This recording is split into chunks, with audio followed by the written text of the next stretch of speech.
Apocalypse. This video is based on key insights from the book Apocalypse by Lizzie Wade. Introduction. Lizzie Wade begins by pointing out a startling truth. The world has ended many times before. Not in a single, final event, but repeatedly throughout history, through events like rising sea levels, failing crops, plagues, and wars. These weren't just bad times.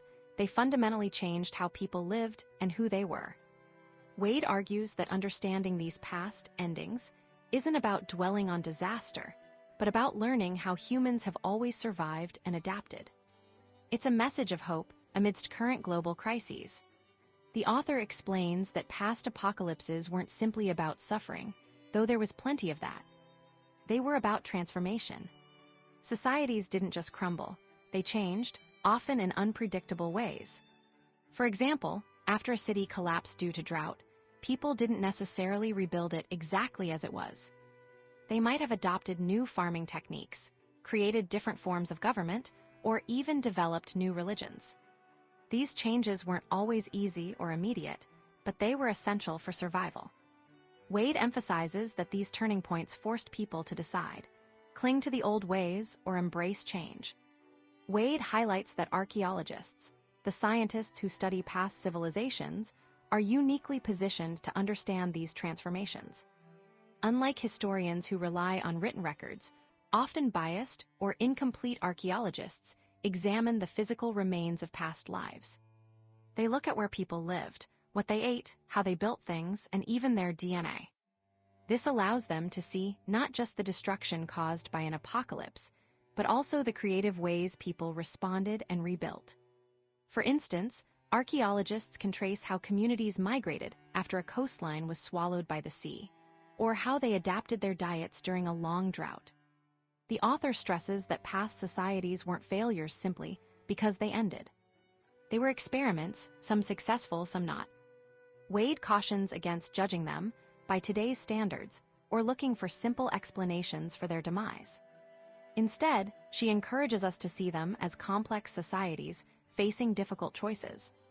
She points out that archaeologists are increasingly focused on understanding the lives of all people in the past, not just kings and leaders, but also farmers, craftspeople, and outsiders, to get a more complete picture of how societies functioned and responded to crises. Wade explains that an apocalypse, as she defines it, is a rapid, widespread loss that changes a society's way of life. It's not just a disaster, it's a turning point. She uses the example of a prolonged drought. A short drought might cause a few bad harvests, but a decades-long drought could force a society to abandon farming altogether and find new ways to survive. The speed of the change is crucial. People must remember the before in order to experience the event as an apocalypse. The author acknowledges that recognizing an apocalypse while you're living through it can be difficult. It's only with the benefit of hindsight, through archaeological evidence, that we can fully understand the scope and impact of past events. She emphasizes that no apocalypse is inevitable, and that the path leading up to and through an apocalypse is filled with choices.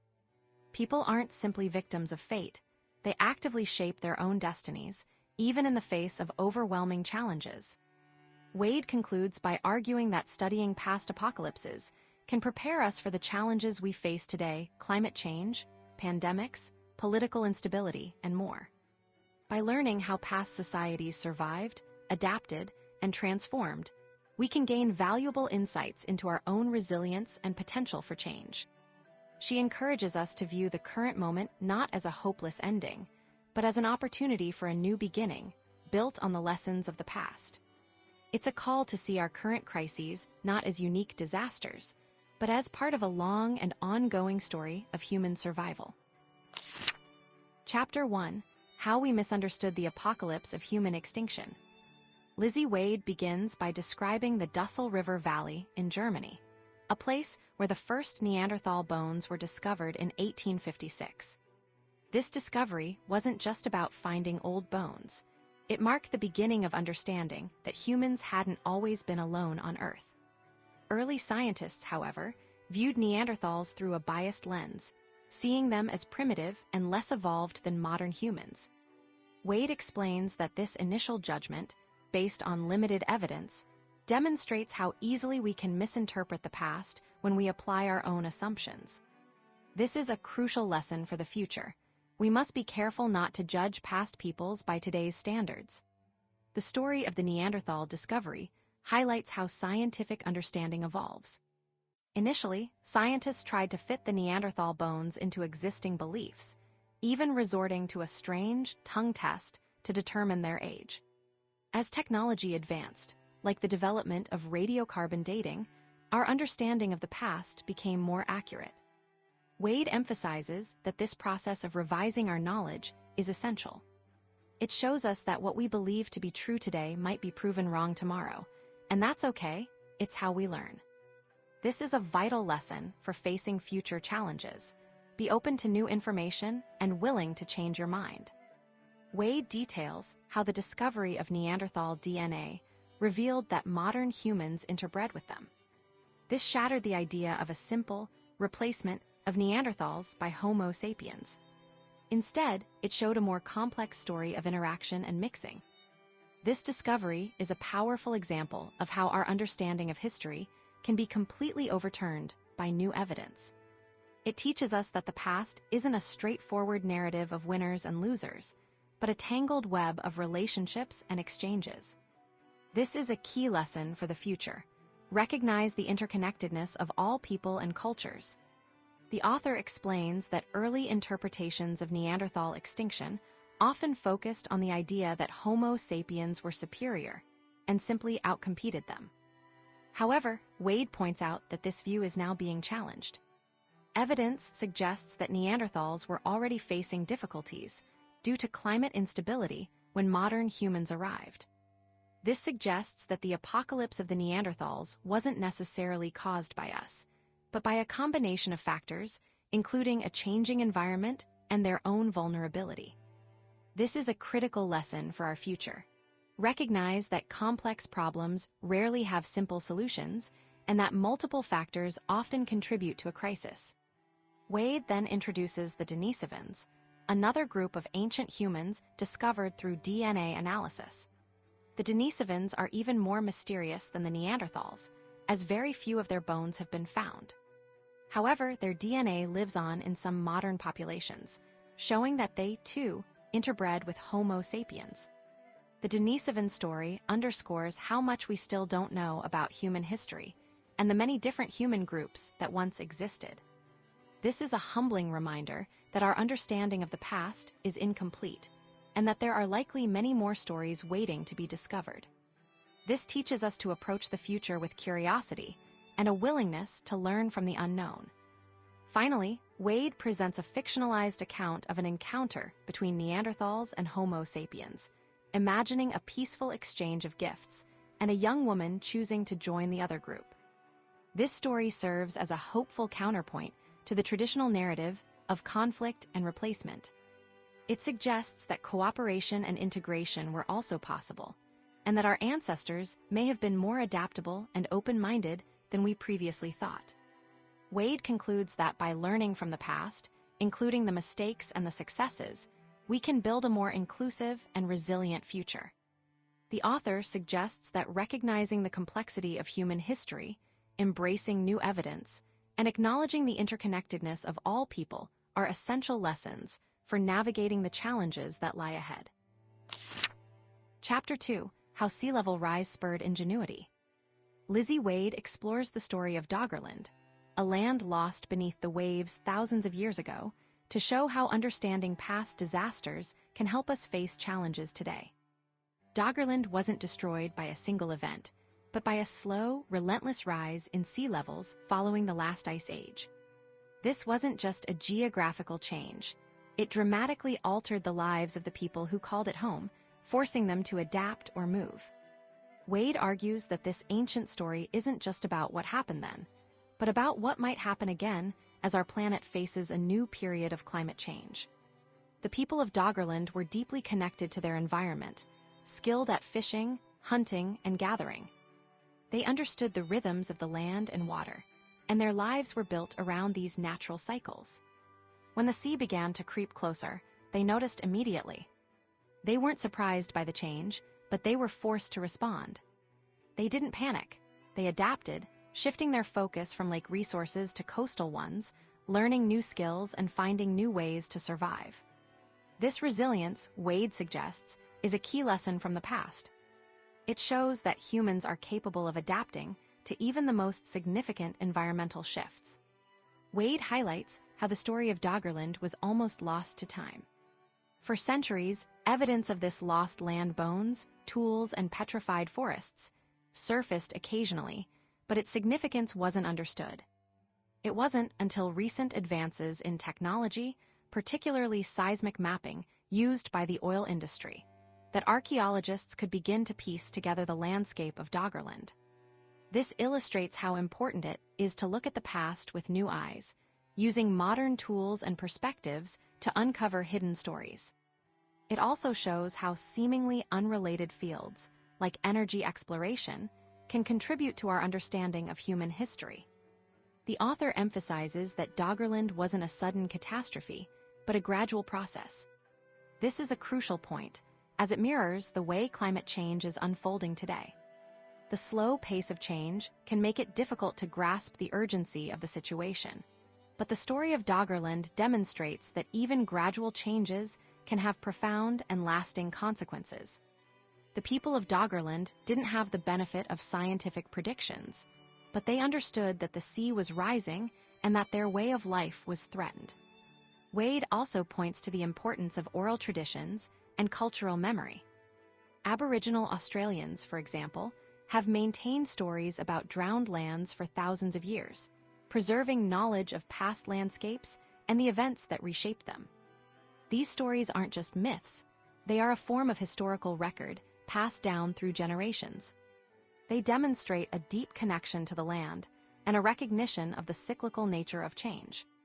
The author suggests that listening to these voices and valuing traditional ecological knowledge is essential for navigating the challenges of the future. Finally, Wade notes that the people of Doggerland didn't just passively accept their fate. They actively responded to the changing environment, building walls to protect their villages and adapting their lifestyles. This proactive approach, she argues, is a model for how we should respond to climate change today. We can't simply wait for disaster to strike. We need to take action now to mitigate the effects of climate change and build more resilient communities. The story of Doggerland, as told by Wade, is a powerful reminder that the past holds valuable lessons for the future, and that by understanding how our ancestors faced challenges, we can better prepare for the challenges that lie ahead. Chapter 3: How Apocalypse Brought People Together. Lizzie Wade explores how facing big challenges in the past can help us understand and prepare for the future, specifically focusing on the ancient cultures of Peru's north coast and their relationship with the El Niño weather pattern. The north coast of Peru is a very dry desert squeezed between the ocean and mountains, making life there tough. For thousands of years, people there have farmed and fished, cleverly using canals to bring water to their crops. But every few years, things change dramatically with El Niño, bringing warm water, floods, and destruction. Wade explains that understanding how past societies dealt with these repeating disasters offers valuable lessons. It's easy to think that constant hardship would break people apart, but surprisingly, it often brought them together. The story begins with archaeologist Dan Sandways discovering unusual oyster shells in an ancient garbage pile. These shells didn't belong in Peru's cold waters, suggesting the ocean was once warmer and El Niño didn't exist.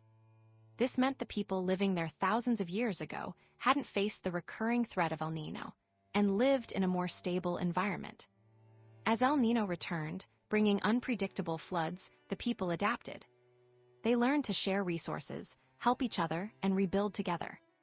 Wade points to research showing that after disasters, communities often form strong bonds and find new ways to support one another. This is a pattern seen throughout history, from ancient times to modern-day events. The author highlights how these early communities began building a monument called Los Morteros, constructed from the very mud left behind by the floods. This act wasn't just about building a structure. It was about creating a shared space and a symbol of their resilience.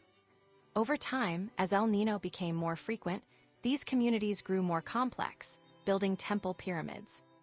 These pyramids served as religious centers and likely attempts to control or appease the forces of nature. However, when El Niño's frequency increased dramatically, these pyramids were repeatedly damaged and eventually abandoned. Wade argues this wasn't a failure, but a sign that the old ways of coping weren't enough. The author emphasizes that complexity doesn't protect us from disaster, it can even make things worse. Wade uses the story of the north coast of Peru to show that facing repeated challenges forces people to cooperate, innovate, and build stronger communities.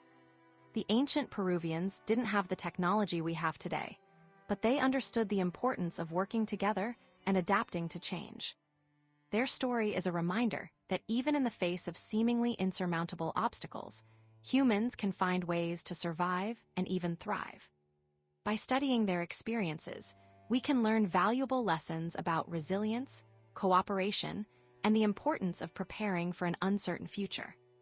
The author suggests that understanding how past societies responded to climate change and disaster can help us build more sustainable and equitable communities today. Chapter 4: How Apocalypses Turn Inequality into Violence.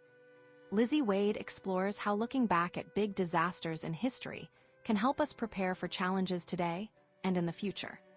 She begins with the story of Harappa, a city in the Indus Valley that thrived for 700 years before mysteriously falling apart around 1900 BC. Harappa was a remarkably planned city, with organized streets, drains, and a focus on community. However, as the climate grew drier, people from farms moved to the city, straining its resources.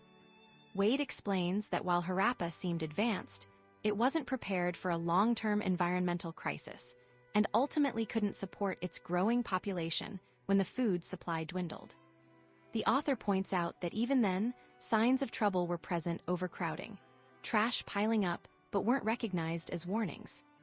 Wade then shifts to the Black Death in the 14th century, a devastating plague that swept across Europe. She highlights that while the plague seemed random, it actually hit the poorest and most vulnerable people the hardest. Those already weakened by hunger and hardship were more likely to die. This demonstrates that disasters don't affect everyone equally. Existing inequalities can make some groups much more susceptible. The author notes that even as the plague caused immense suffering, it also unintentionally created opportunities for change. With so many people dying, workers were in demand and could negotiate for better wages and conditions, challenging the old feudal system. The author uses the work of bioarchaeologist Sharon DeWitt to show how studying skeletons can reveal the impact of past crises. DeWitt's research on Black Death victims showed that those who had experienced hardship before the plague were more likely to die from it. This reinforces the idea that long-term health and well-being are crucial for surviving disasters. Wade emphasizes that the Black Death wasn't just a medical event. It was a social and economic upheaval that exposed and sometimes challenged existing power structures. Wade illustrates that even after the Black Death, those in power tried to restore the old ways, passing laws to control workers and suppress their newfound bargaining power. However, the changes unleashed by the plague were difficult to contain, and improvements in health and living standards persisted for centuries. This demonstrates that disasters can create lasting shifts, even when those in charge resist them. The author concludes by contrasting Harappa's complete collapse with Europe's resilience, suggesting that while Europe maintained its basic structures, it did so through a process of suppressing change and sometimes enacting violence against those who sought it. Ultimately, Wade argues that studying past catastrophes isn't just about understanding history. It's about learning vital lessons for the future. She shows that disasters often reveal existing vulnerabilities and inequalities, and that preparing for them requires addressing those underlying issues. The author suggests that recognizing the patterns of the past, the importance of community, the dangers of inequality, and the need for adaptability can help us build more resilient societies and navigate the challenges ahead.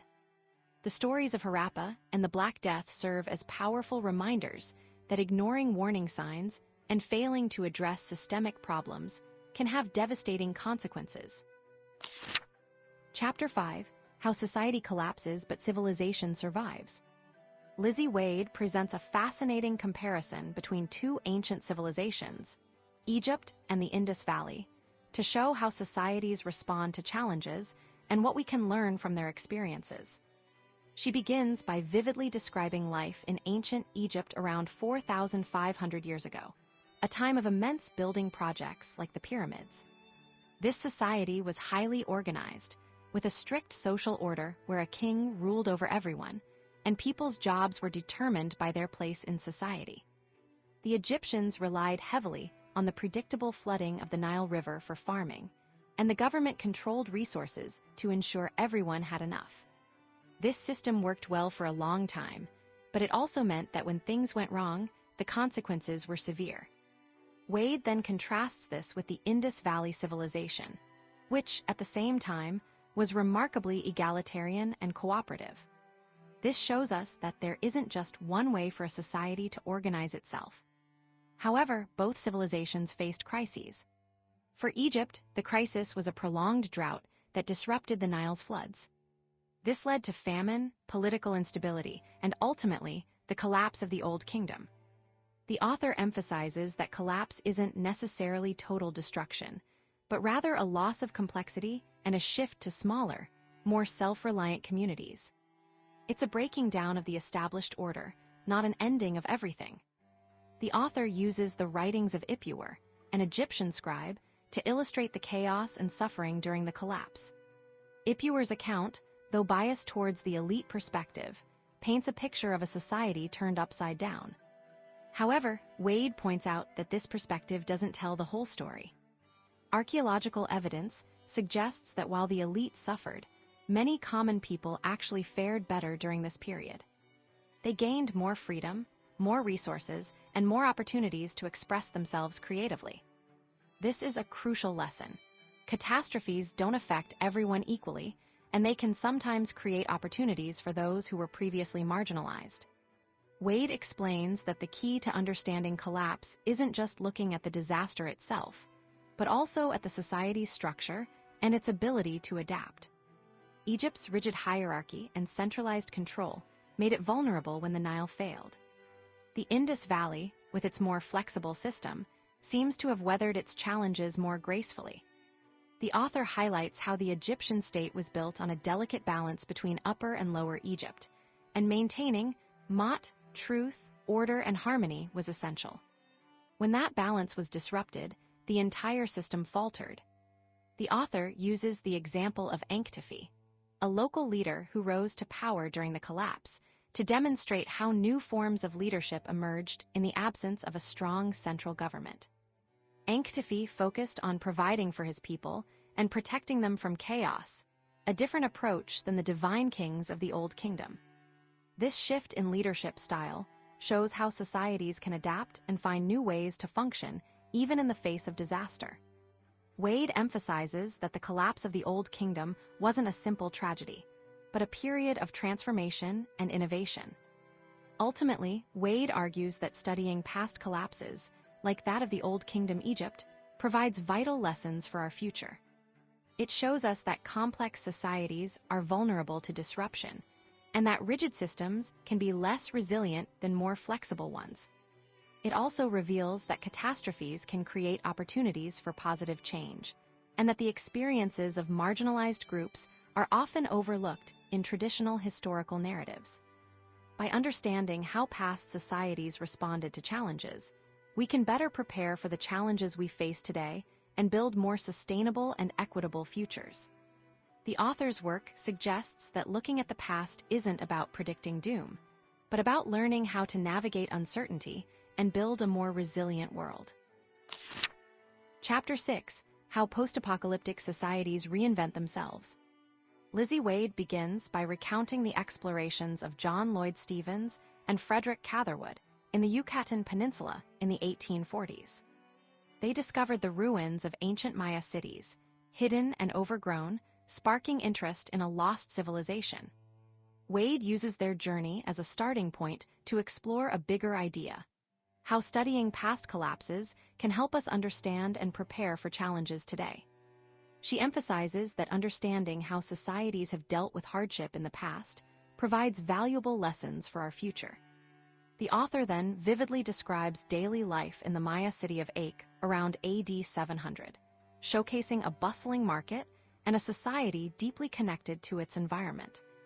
This detailed snapshot illustrates the complexity and sophistication of Maya civilization before its decline. Wade highlights the Mayas' reliance on trade, agriculture, and a complex religious system centered around a divine king. This thriving society, however, would eventually face a series of crises. Wade explains that the Maya collapse wasn't a single event, but a gradual process that unfolded over centuries. Beginning with conflicts in the Pitaxbatan region of Guatemala, warfare and political instability spread, likely worsened by prolonged droughts. The author draws parallels to the collapse of ancient Egypt, where drought also played a role in societal upheaval.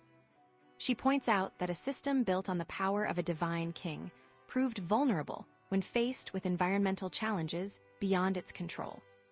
The Maya example shows us that even advanced civilizations can be undone by a combination of factors, and that rigid systems can struggle to adapt. As the classic Maya world crumbled, Wade notes that people didn't simply disappear.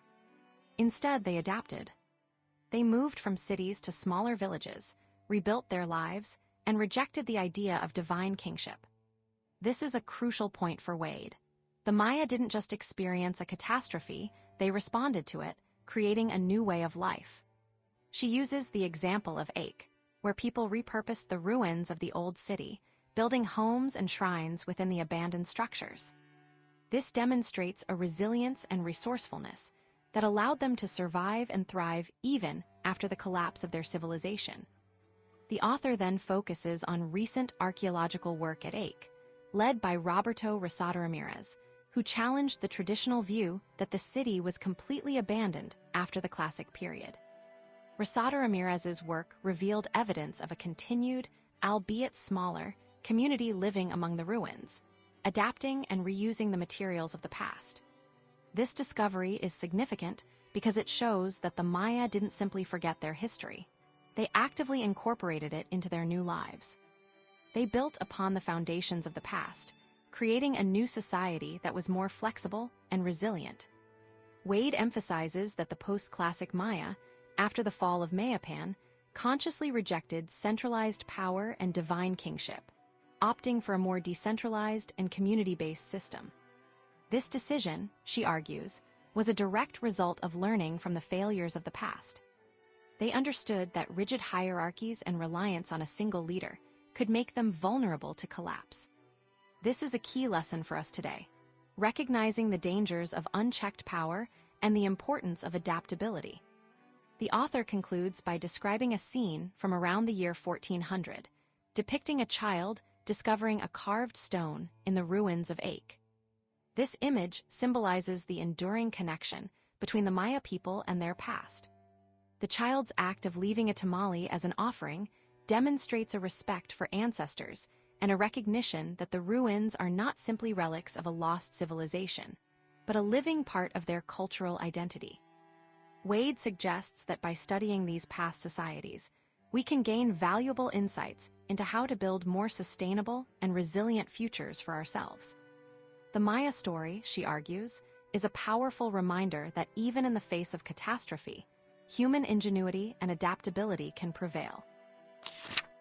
Chapter 7: How the Apocalypse of Colonialism Has Hidden in Plain Sight. Lizzie Wade begins by pointing out that throughout history, people have faced big, scary events, what she calls apocalypses.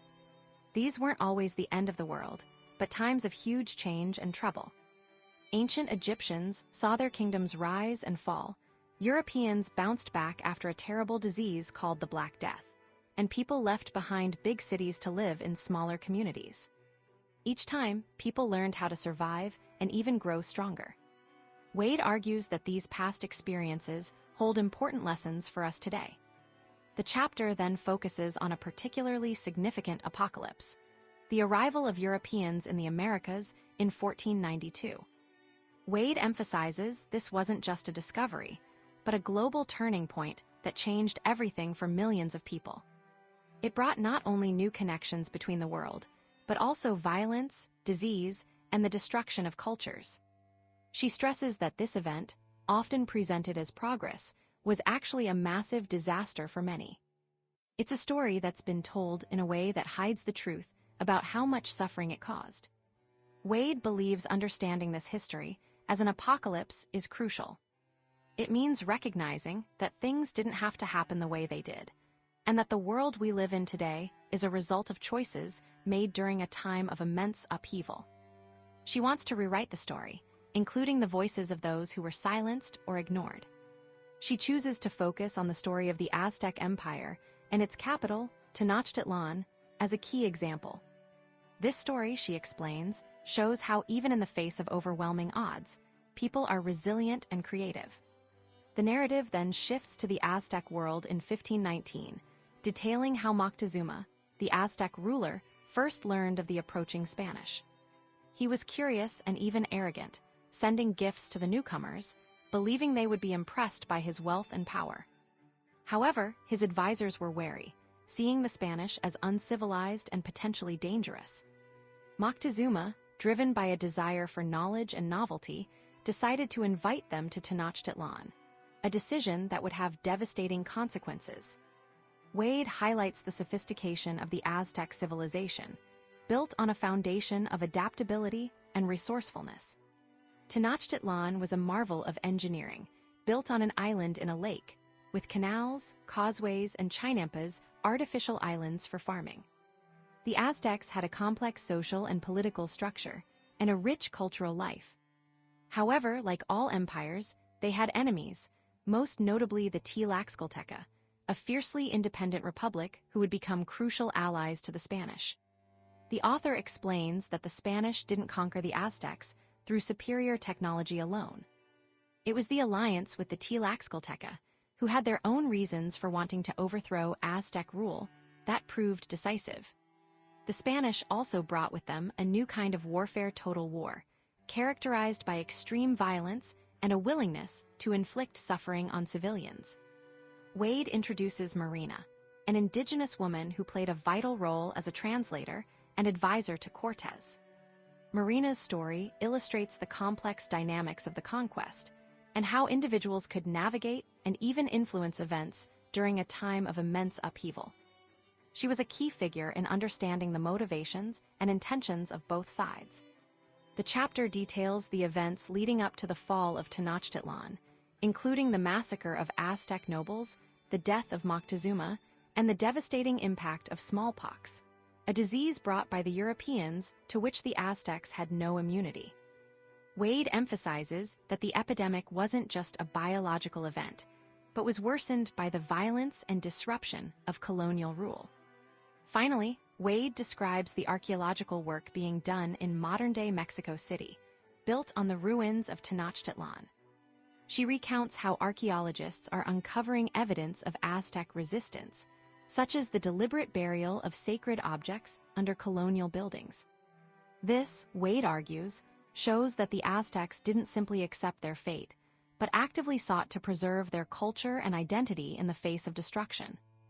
Through these discoveries, Wade suggests, we can learn about the resilience of people facing catastrophe and the importance of remembering the past to understand the present. The author concludes that by examining these past apocalypses, we can gain valuable insights into how to navigate the challenges of our own time. Chapter 8: How Slavery Created the Modern World. Lizzie Wade opens with a stark image: ships arriving in St. Croix 250 years ago, carrying enslaved Africans. This wasn't just a trade. It was a catastrophe built on cruelty, where people were inspected like goods and taxed for their potential labor. The author illustrates how even in suffering, people found ways to survive and even thrive, highlighting the resilience of the human spirit in the face of immense hardship. This initial scene sets the stage for a larger argument that understanding past catastrophes, like the transatlantic slave trade, is crucial for navigating our future. Wade explains how the demand for luxuries, like sugar, fueled this horrific trade. As the world became more connected, desires for goods from faraway places grew, and European powers were willing to do almost anything to meet that demand. This led to a system where labor was exploited on a massive scale, transforming individuals into commodities. The author emphasizes that this wasn't simply about economics. It was about a fundamental shift in how people were valued, or rather, devalued. This historical example demonstrates how unchecked desires and a relentless pursuit of wealth can lead to devastating consequences. The story then focuses on a state little princess in St. Croix, a sugar plantation where enslaved Africans endured backbreaking work and constant danger. Wade details the meticulous record-keeping of enslavers, focused solely on the economic value of each person. However, she skillfully contrasts this with the vibrant lives the enslaved built despite their oppression. They created families, grew their own food, crafted goods, and established their own markets. This demonstrates that even in the most dehumanizing circumstances, people maintain their humanity and agency. The author suggests that recognizing this complexity is vital when studying any historical catastrophe. Wade points out that the enslaved weren't passive victims. They resisted in subtle but significant ways, like maintaining their cultural practices and creating secret spaces for worship. The discovery of a hidden cave on another plantation, filled with iron weapons and animal bones, suggests a spiritual resistance and perhaps even planning for rebellion. This illustrates how people facing oppression often find ways to reclaim their power and dignity. The author uses this example to show that catastrophes aren't just about destruction. They're also about adaptation, innovation, and resistance. The author explains how the Caribbean islands became testing grounds for early forms of capitalism and industrialization. The demand for sugar drove innovation in plantation management and production, laying the groundwork for the Industrial Revolution. However, this came at a tremendous environmental cost, with widespread deforestation and water scarcity. Wade argues that this demonstrates a pattern. The pursuit of short-term economic gain often leads to long-term ecological damage. This is a lesson that remains relevant today, as we grapple with climate change and resource depletion. Wade notes that the enslaved weren't simply subjected to the whims of their enslavers. They actively shaped their own environments, adapting to the challenges and finding ways to sustain themselves. Their provisioning grounds, where they grew their own food, were not only a source of sustenance, but also a form of resistance against the exploitative system. This highlights the importance of local knowledge and resilience in the face of adversity.